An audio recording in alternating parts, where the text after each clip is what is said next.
Mpenzi mtazamaji, kwa siku ya leo tunaendelea na kipindi chetu kwa kuchanganua na kuangalia maudhui tofauti. Tunaangalia hapa tunakutana na jamaa ameposti picha zake.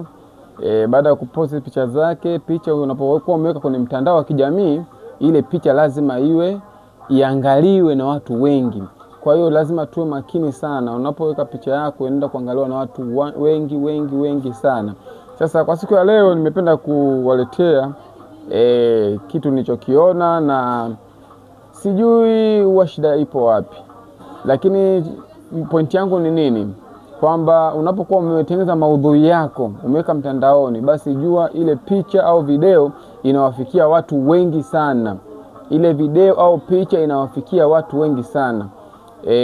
Ukitaka ujue kama inawafikia watu wengi, nenda comment section, utakutana na mambo mengi.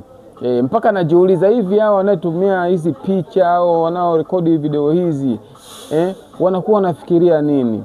Kwa sababu ile video yako hautaishia kuiona wewe tu peke yako. Umeshaenda kwenye mfumo wa system ya mtandaoni, basi itaonwa na watu wengi sana.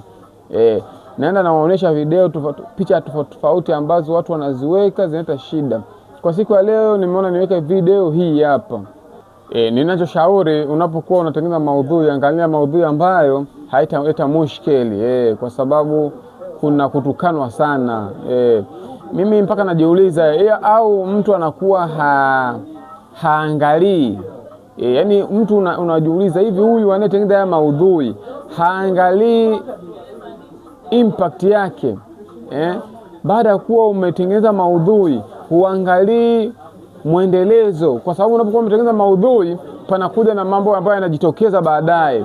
Lazima tuwe makini, uangalie yale matokeo ambayo yanajitokeza baada ya kuwa umetengeneza maudhui. Na kuwa kwenye hichi kipindi na shauri, nakuwa na shauri juu ya picha wanazoweka wasanii, mtu maarufu, msanii au hata mtu wa kawaida. Tutengeneza kitu ambacho kinaleta matokeo mazuri katika jamii. Sio natengeneza picha ambayo inaleta mushkeli. Leo tumwangalie huyu bwana. Ana picha ambazo zinaleta mushkeli katika jamii yetu. Picha ambayo watu wana comment tofauti. Au haya maoni, hizi comment hazioni.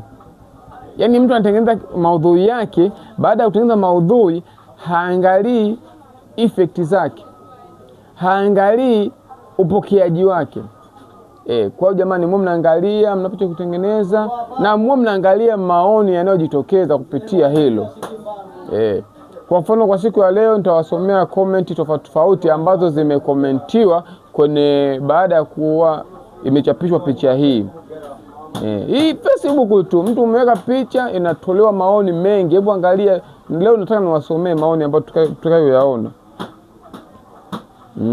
Hapa naanza na huyu bwana anaitwa Okhtai TZ. Yeye anasema yupo kwenye siku zake. Angalia maoni kama hayo, mtu ana komenti yupo kwenye siku zake. Angalia anachokiona, atasema nini, ataandika nini. Kwa hiyo maoni yake andike hilo. Kuna huyu mwingine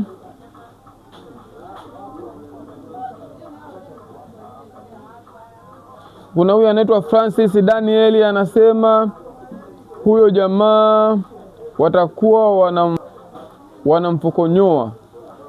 Hayo ni maoni ambayo yanaandikwa jamani. Maoni yanaendelea kutolewa. Kuna huyu bwana anaitwa Niko Moja, anasema kilichobaki ndoa tu. Ndio tuone ni jinsi gani mtu baada ya kuwa umetengeneza maudhui ambayo ni negative, ambayo ni mbaya, majibu yake ndio hayo.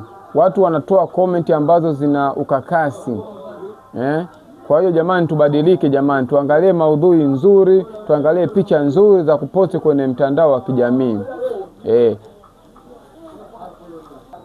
Huyu anaitwa Alunasi Respitas, anasema anapigwa nyuma huyo. anapigwa nyuma huyo. Kwa hiyo jamani, utabaki unatukana, utabaki unasema kwa nini natukana, kwa nini hivi na vile. Kumbe ni kile kitu ulichokiwasilisha, kazi uliyowasilisha, iwe kwenye mziki, iwe kwenye chochote kile unachokifanya, iwe kwenye kumbi za starehe, iwe chochote kile, angalia hivi hichi ninachovaa kinaendana. Mimi ni kijana wa kiume, hii vazi ni vazi la kike. Je, hili vazi la kike litaleta matokeo yapi? Na mimi naomba kila msanii au kila mtu anayetengeneza maudhui au anatumia nafasi ya baada ya kuwa ametengeneza picha au video, nenda kaangalie comment section, kaangalie watu wametoa maoni gani. Huyu mwingine anasema tayari, akainua na mkono juu, alafu akaweka alama ya kucheka. Angalia jamani, tayari mtu anaandika kitu kama hicho. Anaitwa Don Mwasenga, anasema tayari. Picha ya kiume, umevaa sketi, alafu anasema tayari. Nini maana yake jamani?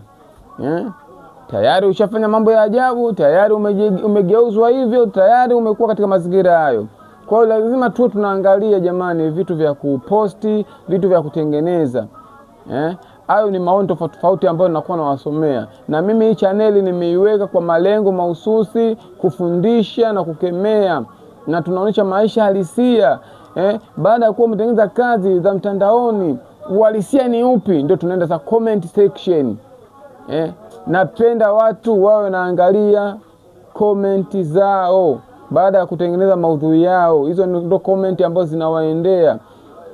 Mwenye akili na ufahamu atakuwa amejifundisha na atakuwa ameepukana nacho hicho kitu. Lakini mtu ambaye bado ana mambo ya kishenzi ataendelea kufanya ushenzi wake.